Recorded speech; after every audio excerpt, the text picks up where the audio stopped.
নমস্কার, স্বাগত আমার ইউটিউব চ্যানেলে। পশ্চিমবঙ্গ ভারতের মানচিত্রে কেবল একটি রাজ্য নয়, বরং এটি একটি চিরন্তন রাজনৈতিক মহা গবেষণাগার। 1947 সালের দেশভাগের রক্তক্ষরণ থেকে শুরু করে আজকের ডিজিটাল রাজনীতির মেরুকরণ, এই ভূখণ্ড বারবার দেখেছে ক্ষমতার উত্থান, পতনের হাহাকার আর রাজনৈতিক লড়াই। আমরা অনেকেই বর্তমান রাজনীতি নিয়ে চর্চা করি, কিন্তু ইতিহাসে সেই ধুলোমাখা পাতাগুলো কি উল্টে দেখেছি? কেন বাংলার রাজনীতি ভারতের অন্যান্য সব রাজ্যের চেয়ে আলাদা? কেন এখানকার মানুষ আজও ভাতের লড়াই আর ভাতের অধিকারকে এক করে দেখে? আমাদের এই সিরিজ পশ্চিমবঙ্গের রাজনীতির মহাকাব্য 12টি পর্বের এই দীর্ঘযাত্রায় আমরা ফিরে যাব সেই 1947 সালে, আর সেখান থেকে ধাপে ধাপে উঠে আসবো 2026-এর দোরগোড়ায়। এটি কেবল সাল তারিখের ইতিহাস নয়, এটি বাংলার সমাজ, অর্থনীতি আর সাধারণ মানুষের অদম্য জেদের কাহিনী। আজকে পর্বে আমরা আলোচনা করব পশ্চিমবঙ্গ রাজনীতির মহাকাব্য পর্ব 3, খাদ্য আন্দোলন, অস্থিরতা এবং কংগ্রেসের পতনের সূচনা 1966 থেকে 1967। পশ্চিমবঙ্গের রাজনৈতিক ইতিহাসে 1966 থেকে 1967 এই দুটি বছর ছিল এক বিশাল অগ্নিকুণ্ডের মতো। এই সময়কালটি কেবল একটি সরকারের পতন বা অন্য একটি দলের উত্থান নয়, বরং এটি ছিল বাংলার চিরাচরিত ক্ষমতা কাঠামোর আমূল পরিবর্তনের সূচনা। ডক্টর বিধানচন্দ্র রায়ের উন্নয়নের স্বপ্ন তখন ফিকে হয়ে আসছে, আর রাজপথে সাধারণ মানুষের হাহাকার এক প্রচণ্ড বিস্ফোরণের রূপ নিচ্ছে। এই পর্বে আমরা দেখব কীভাবে চাল, কেরোসিন আর নুনের দাবিতে শুরু হওয়া একটি সাধারণ আন্দোলন ধীরে ধীরে এক বিশাল রাজনৈতিক ভূমিকম্পে পরিণত হলো, এবং কীভাবে 2 দশকের অপরাজেয় কংগ্রেস দুর্গ তাসের মতো ভেঙে পড়ল। 1966 সালে শুরুটা হয়েছিল এক চরম হাহাকারের মধ্য দিয়ে। দেশভাগের পর থেকেই পশ্চিমবঙ্গ খাদ্য ঘাটতির রাজ্য ছিল, কিন্তু 1966 সালে তা দুর্ভিক্ষের পর্যায়ে পৌঁছে যায়। তৎকালীন মুখ্যমন্ত্রী প্রফুল্লচন্দ্র সেন এক কঠোর রেশনিং ব্যবস্থা চালু করেছিলেন, যা হিতে বিপরীত হলো।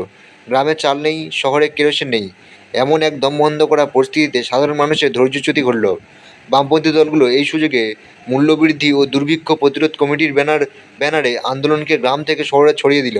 ছাত্ররা এই আন্দোলনের সামনের সারিতে চলে এলো। কলকাতার অলিগলি থেকে শুরু করে মফস্বলের শান্ত জনপদ সবই তখন মিছিলে উত্তাল। স্লোগান উঠল, চাল চাই, নুন চাই, এই সরকারের পতন পাল্টানো চাই। ফেব্রুয়ারি মাসে এই আন্দোলন চরম আকার ধারণ করে। বসিরহাটে খাদ্য মিছিলে পুলিশের গুলিতে স্কুল ছাত্র নুরুল ইসলামের মৃত্যু যেন বারুদে আগুনের স্ফুলিঙ্গ ছুড়ে দিল। সারা পশ্চিমবঙ্গ স্তব্ধ হয়ে গেল। স্বতঃস্ফূর্ত বন্ধ, ধর্মঘট আর পুলিশের সাথে খণ্ডযুদ্ধ তখন নিত্যদিনের ঘটনা। প্রফুল্ল সেনের সরকার তখন নমনীয় হওয়ার বদলে আরও কঠোর দমনপীড়নের পথ বেছে নিল। হাজার হাজার ছাত্র ও যুবনেতাকে কারাবন্দী করা হলো। কিন্তু রাষ্ট্রশক্তির এই আস্ফালন সাধারণ মানুষকে ভয় দেখানোর বদলে আরও বেশি বিদ্রোহী করে তুলল। মানুষ দেখল যে সরকার তাদের অন্ন দিতে পারে না, সেই সরকার তাদের উপর গুলি চালাতে দ্বিধা করছে না। এই নৈতিক পরাজয়ই ছিল কংগ্রেসের পতনের প্রথম ধাপ। এই অস্থিরতার মধ্যেই কংগ্রেসের অন্দরে এক বিশাল ফাটল দেখা দিল। মেদিনীপুরের প্রভাবশালী নেতা এবং গান্ধীবাদী ব্যক্তিত্ব অজয় মুখোপাধ্যায় মুখ্যমন্ত্রী প্রফুল্ল সেন এবং তৎকালীন কংগ্রেসের প্রভাবশালী সিন্ডিকেট নেতা অতুল্য ঘোষের সাথে সংঘাতে জড়ালেন। অজয় মুখোপাধ্যায় অভিযোগ তুললেন যে কংগ্রেস সাধারণ মানুষের থেকে বিচ্ছিন্ন হয়ে পড়েছে এবং প্রশাসনের দুর্নীতি বাসা বেঁধেছে। শেষ পর্যন্ত তিনি কংগ্রেস ত্যাগ করে নতুন দল গঠন করলেন, বাংলা কংগ্রেস নামে। এটি ছিল পশ্চিমবঙ্গের রাজনীতির জন্য এক বিশাল মোড়, কারণ বামপন্থীদের লড়াই ছিল আদর্শগত, কিন্তু অজয় মুখোপাধ্যায়ের বিদ্রোহ ছিল কংগ্রেসের নিজস্ব ভোট ব্যাংকের ভিতরে এক বিশাল ধস। গ্রামীণ বাংলার যে চাষি বা যোদ্ধারা এতকাল কংগ্রেসকে চোখ বন্ধ করে ভোট দিত, তারা এবার অজয়বাবুর চেহারার এক নতুন বিকল্প খুঁজে পেল। 1967 সালের চতুর্থ নির্বাচন যখন এগিয়ে এলো, তখন পশ্চিমবঙ্গের রাজনৈতিক মানচিত্র ছিল অত্যন্ত জটিল। বামপন্থীরা দুটি জোটে বিভক্ত ছিল, একটি সিপিআইএম এর নেতৃত্বে ইউনাইটেড লেফট ফ্রন্ট বা ইউএলএফ, এবং অন্যটি সিপিআই ও বাংলা কংগ্রেসের পিপুলস ইউনাইটেড লেফট ফ্রন্ট পিইউএলএফ। বিরোধী ভোট ভাগ হয়ে যাওয়ার সম্ভাবনা থাকলেও কংগ্রেসের বিরুদ্ধে জনরোষ ছিল এতটাই প্রবল যে কোনো রাজনৈতিক সমীকরণই শাসক দলকে বাঁচাতে পারছিল না। নির্বাচনের প্রচারে বামপন্থীরা তুলে ধরল খাদ্য সংকট এবং পুলিশের অত্যাচারের কথা, আর অজয় মুখোপাধ্যায় তুলে ধরলেন দুর্নীতির খতিয়ান। অন্যদিকে কংগ্রেস তখনও তাদের পুরানো উন্নয়নের রেকর্ড আর নেহেরুর উত্তরাধিকারের দোহাই দিচ্ছিল, যা ক্ষুধার্ত মানুষের কানে পৌঁছাচ্ছিল না। 1967 সালের ফেব্রুয়ারিতে নির্বাচনের ফলাফল যখন বেরোতে শুরু করলো, তখন সারা ভারত অবাক হয়ে দেখল পশ্চিমবঙ্গের কংগ্রেসের 20 বছরের একচ্ছত্র আধিপত্য ধূলিসাৎ হয়ে গেছে। 280টি আসনের মধ্যে কংগ্রেস পেল মাত্র 127টি আসন, যা ম্যাজিক ফিগারের চেয়ে অনেক কম। মুখ্যমন্ত্রী প্রফুল্ল সেন নিজে আরামবাগ কেন্দ্রে এক তরুণ অজয় অনুগামীর কাছে পরাজিত হলেন। অতুল্য ঘোষের মতো কিংমেকার নেতাও ধরাশায়ী হলেন। পশ্চিমবঙ্গের মানুষ বুঝিয়ে দিল যে তারা পরিবর্তনের জন্য প্রস্তুত। কিন্তু একক কোনো দল বা জোট সংখ্যাধিক্য না পাওয়ায় এক অদ্ভুত পরিস্থিতির সৃষ্টি হলো। ক্ষমতার এই শূন্যস্থানে জন্ম নিল পশ্চিমবঙ্গের প্রথম যুক্তফ্রন্ট বা ইউনাইটেড ফ্রন্ট সরকার। চরম আদর্শগত পার্থক্য থাকা সত্ত্বেও কেবল কংগ্রেসকে দূরে রাখতে বাংলা কংগ্রেস, সিপিআইএম, সিপিআই এবং অন্যান্য ছোট দলগুলো একজোট হলো। মুখ্যমন্ত্রী হলেন অজয় মুখোপাধ্যায় এবং উপমুখ্যমন্ত্রী হলেন সিপিআইএমের জ্যোতি বসু। রাইটার্স বিল্ডিংয়ে প্রথমবারের মতো অকংগ্রেসি পতাকা উঠল। মানুষের মধ্যে এক অভাবনীয় উন্মাদনা দেখা দিল। সাধারণ মানুষ ভাবল এবার হয়তো তাদের দুঃখ ঘুচবে, চালের দাম কমবে এবং পুলিশি রাজ শেষ হবে। কিন্তু এই আন্দোলনের আড়ালে এই আনন্দের আড়ালে লুকিয়ে ছিল এক গভীর অস্থিরতা। যুক্তফ্রন্ট সরকার ক্ষমতায় আসার পরপরই পশ্চিমবঙ্গের রাজনীতিতে এক নতুন ধারার সূচনা হলো, যা হলো ঘেরাও রাজনীতি। বামপন্থী দলগুলো শ্রমিক ও কৃষকদের উৎসাহিত করতে শুরু করলো তাদের পাওনা আদায়ের জন্য মালিক বা জোটদারদের অবরুদ্ধ করতে। প্রশাসনিক স্তরে এক ধরনের স্থবিরতা দেখা দিল, কারণ সরকারের ভেতরেই ছিল একাধিক মতাদর্শের সংঘাত। একদিকে অজয় মুখোপাধ্যায়ের গান্ধীবাদী নমনীয়তা, অন্যদিকে বামপন্থীদের বৈপ্লবিক উগ্রতা।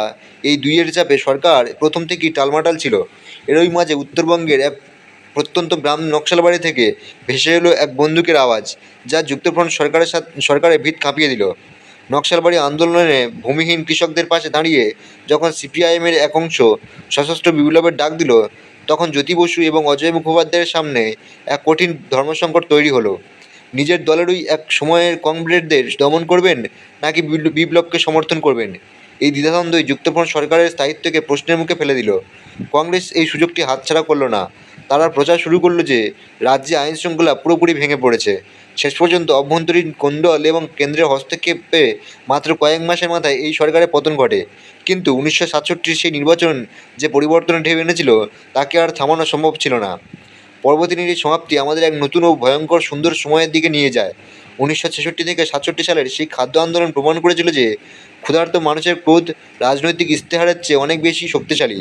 কংগ্রেসের পতনের মধ্য দিয়ে যে নতুন শক্তির উদয় হলো, তারা হয়তো স্থিতিশীলতা দিতে পারেনি, কিন্তু সাধারণ মানুষ রাজনৈতিক চেতনার স্তরকে আমূল বদলে দিয়েছিল। রাজপথের সেই আন্দোলন রাইটার্স বিল্ডিংয়ের ক্ষমতার অলিন্দে পৌঁছে গিয়েছিল। পরবর্তী পর্বে আমরা দেখব নকশালবাড়ি আন্দোলনের সেই আগ্নেয়গিরি কীভাবে পুরো পশ্চিমবঙ্গের যুব সমাজকে গ্রাস করলো এবং কীভাবে শুরু হলো এক রক্তাক্ষয়ী ভাতৃঘাতী সংঘর্ষের ইতিহাস।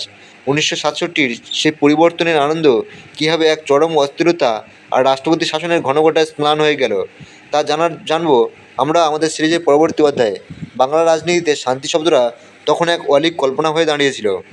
ইতিহাসের সেই ধুলোমাখা পাতাগুলো থেকে আজকের এই আলোচনা আপনাদের কেমন লাগলো তা আমাদের জানাতে ভুলবেন না। পশ্চিমবঙ্গের রাজনীতির এই যে দীর্ঘ পথ চলা, সেখান থেকে আপনাদের চোখে সবচেয়ে গুরুত্বপূর্ণ ঘটনা কোনটি? নিচের কমেন্ট বক্সে আপনার মূল্যবান মতামত অবশ্যই লিখুন। আমি ব্যক্তিগতভাবে আপনাদের কমেন্ট পড়ার অপেক্ষায় থাকব।